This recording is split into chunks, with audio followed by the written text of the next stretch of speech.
ভাবা যায় এটাই সেই ৩০০ কোটি বছরের পুরনো কৃষ্ণশিলা, যেটা দিয়ে রামলাল্লার মূর্তি তৈরি হয়েছে অযোধ্যায়। চলো আজকে তোমাদেরকে দেখাই। এই পাথরগুলো কিন্তু আনা হয়েছিল কর্ণাটক থেকে। তো আমরা এখন চলে যাচ্ছি মূর্তি নির্মাণ কেন্দ্রে। তোমরা অনেকেই জানো রামলাল্লার মূর্তি তৈরি হয়েছে কৃষ্ণশিলা দিয়ে, যেটি আনা হয়েছিল কর্ণাটক থেকে। কিন্তু তার আগে নেপাল থেকেও দুটি পাথর এসছিল, যেই পাথর দিয়ে রামের মূর্তি তৈরি করা হবে ভেবেছিল, কিন্তু সেটা হয়নি কোনো কারণবশত। তো চলো সেই পাথর নেপাল থেকে বড় বড় তিনখানা পাথর নিয়ে আসা ছিল ট্রাকে করে, ঠিক আছে। তো এটা পেপারে দেখি, মানে খবরে দেখিয়েছিল। সেই শালগ্রাম শিলা এখানে আছে, ওই শালগ্রাম শিলা থেকেই ওই রাম মূর্তিটা তৈরি হয়েছিল, ঠিক আছে।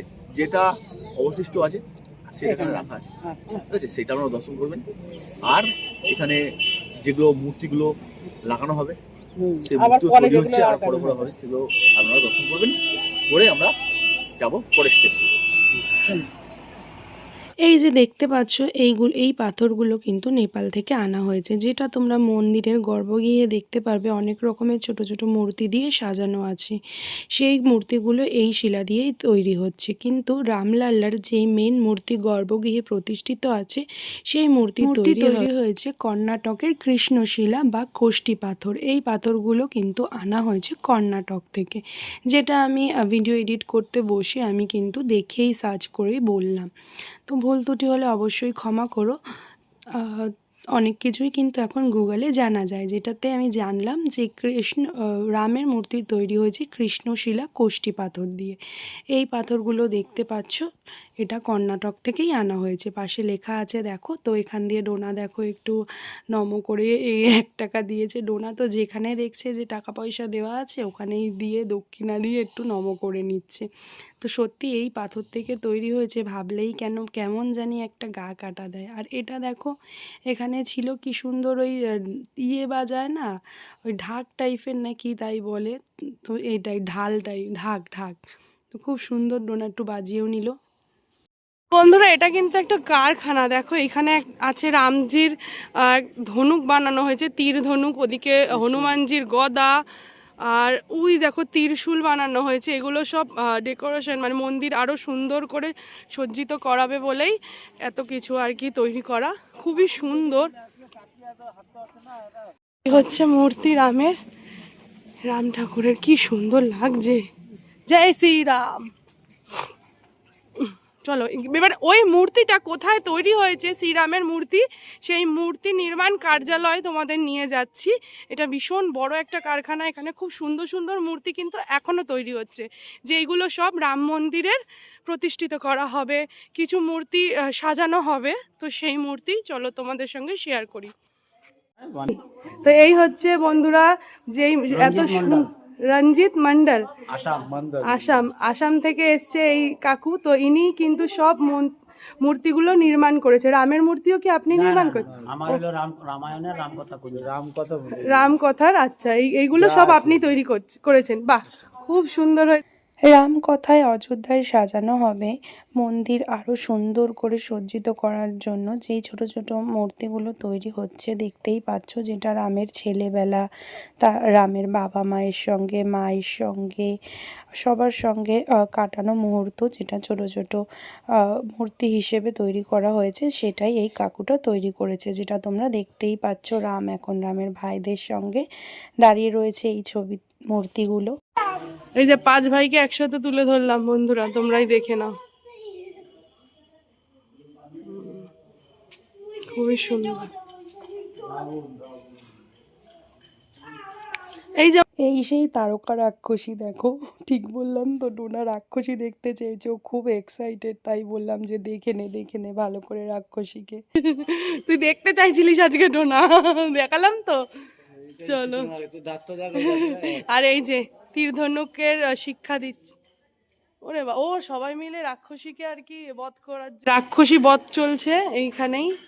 খুব সুন্দর। চলো চলো, এখানে গুরু শিষ্যদের শিক্ষা দান করছেন আর যজ্ঞ হচ্ছে।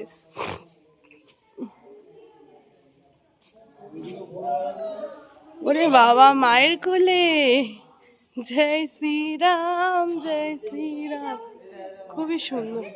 এই যে শ্রীরামকে 3 মা দেখ দোলনা চড়াচ্ছে।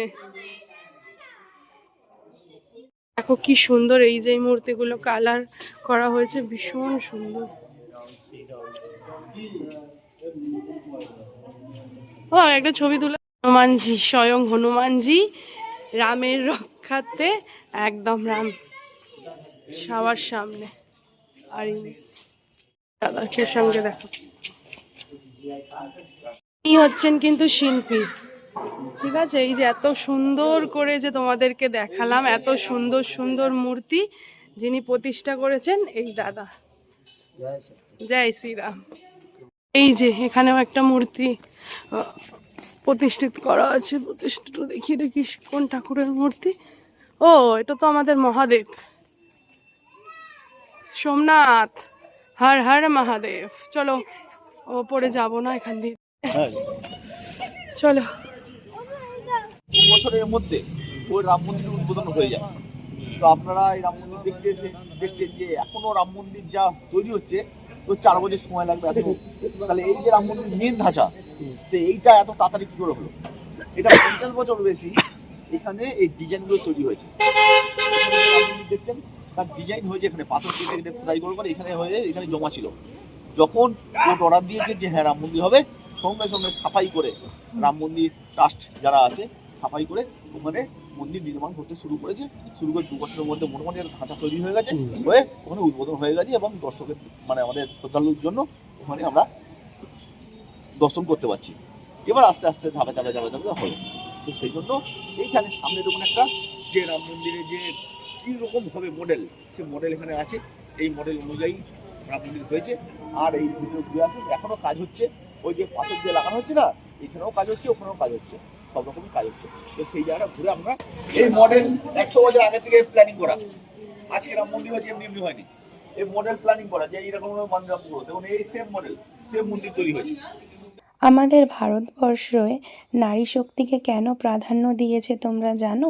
দেখো, নারী শক্তির কাজ সত্যি, এখানে প্রচুর কাকিমারা দেখো এই কাজ করে নিজের কর্মরত।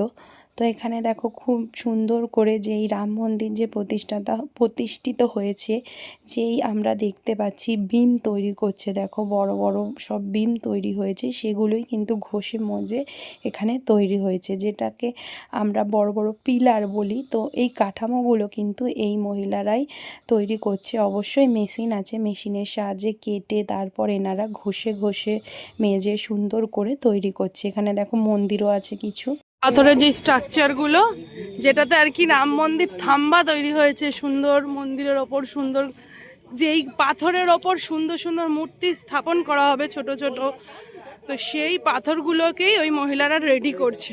দেখো কত সুন্দর সুন্দর বিম গুলো দেখো, হ্যাঁ কি সুন্দর। দেখো এখানে মূর্তি सब, ये इसको क्या बोलता है भैया? ये सब पत्थर से ये बीम होता है ना? हाँ, इसमें सब मूर्ति अटैच करता है ना? अंदर मूर्ति रहेगा ना, जैसे मंदिर बना हुआ वैसे ही रहेगा। अच्छा, पिलर पिलर गुला, ओके, এগুলো সব পিলার। এই পাথর, এত বড় বড় পাথর তো আর এমনি কাটা যাবে না, এই মেশিনটা দিয়েই আর কি পাথর কাটা হয়। এই হচ্ছে সেই পিলার গুলো, প্রচুর পিলার সুন্দর। বাবা, ওখানে আবার হনুমান, আরে বাবা, পিলার তৈরি হচ্ছে। হ্যাঁ হ্যাঁ, জয়েন্ট ওই লোহার রড দিয়ে দিয়ে জয়েন্ট গুলো ইয়ে করা হচ্ছে, এই সেই পিলার। মূর্তি নির্মাণের কারখানার পাশেই দেখো এখানে একটা রামলাল্লার মানে রাম সীতার মন্দির আছে, তো সেখানেই চলে এলাম।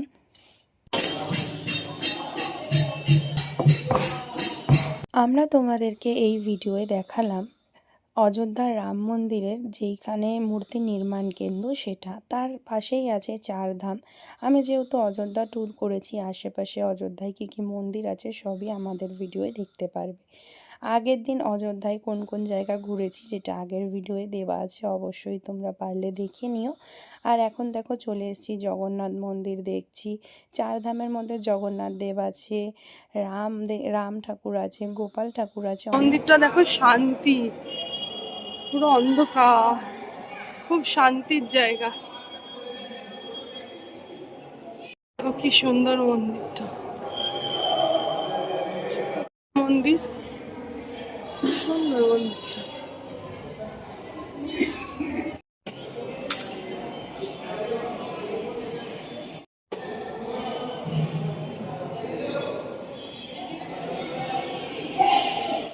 মন্দির দেখে আমরা চলে গেলাম স্টেশন। দেখো স্টেশনটা, অযোধ্যা স্টেশন অনেক সুন্দর। তারপরে আমরা আমাদের হোটেলে যাব, ওখানে একটু রেস্ট নিয়ে আবার বেরিয়ে পড়বো অন্য এক ডেস্টিনেশন।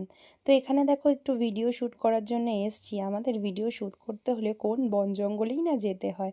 যাই হোক, এই ভিডিওই যেহেতু শেষ করব ভিডিওটা, তো তাই জন্যই একটু তোমাদের সঙ্গে শেয়ার করছি। এই দেখো খুব সুন্দর, হোটেলের পাশেই একটা সর্ষে ক্ষেত দেখলাম, যেখানে আমরা কিছু গানের রিলস ভিডিও শ্যুট করব, তোমরা দেখতে পারবে আমাদের ইনস্টাগ্রাম আইডি কেয়া কর্মকার 9520-তে।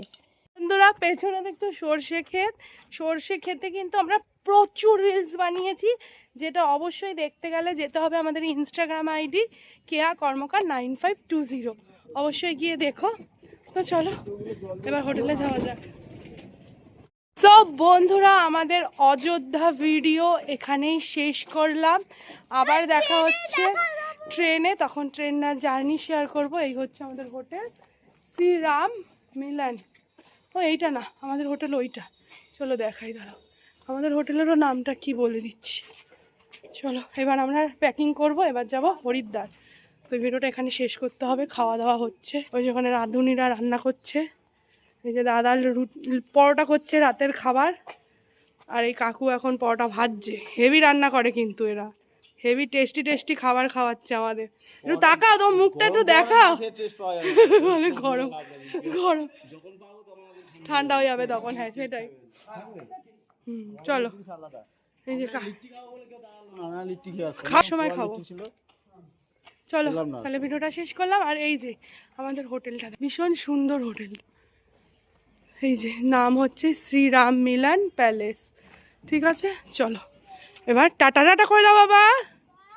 কি ভাবলে ভিডিওটা শেষ করব না? অযোধ্যায় আসবে আর লিট্টি চোখা খাবে না, এটা কি হতে পারে? খুবই টেস্টি টেস্টি লিট্টি চোখা পাওয়া যায় মাত্র 15 টাকা পিস। অবশ্যই তোমরা কিন্তু ট্রাই করো। ভাবলাম ভিডিও শেষে অযোধ্যার স্পেশাল খাবারটা তোমাদের সঙ্গে শেয়ার করি। অনেক খোঁজাখুঁজির পর পেলাম লিট্টি চোখা, যেটা খুবই এখানের ফেমাস খাবার, যেটা তোমরা খেতে পারো। আর এই বাঁদরগুলোকে তো দেখছো, বাঁদর না সরি হনুমান, এই হনুমানগুলোকে যদি তোমরা একবার খাবার দাও, ওরা একেবারে একজনকে খাবার দিলে ওরা একেবারে 30-40 জন সমেত চলে আসবে। যাই হোক চলো, আমাদের নেক্সট ডেস্টিনেশনও হচ্ছে হরিদ্বার, যার জন্য আমরা ট্রেনে উঠে পড়েছি। এই যে আমার ছোট্ট পুচকুটা এখন খাওয়া দাওয়া করছে, এখন আমরা খাওয়া দাওয়া করে শুয়ে পড়বো। সকালবেলা চলে যাব হরিদ্বার, তারপরে তোমরা হরিদ্বারের ব্লগ দেখতে পারবে। কেমন লাগলো ভিডিওটা অবশ্যই কমেন্ট করে জানিও। সো আজকের মতন সবাই খুব ভালো থাকো, সুস্থ থাকো, অল টাইম হ্যাপি থাকো। আমাদের তো প্রচণ্ড ঠান্ডা লাগছে, মানে কাঁপছি কনস্ট্যান্ট, আর আমার মেয়ে তো খুব খুশি হচ্ছে। যাই হোক, দেখা হচ্ছে অন্য একটা ভিডিওয়। সবাই ভালো থেকো, টাটা।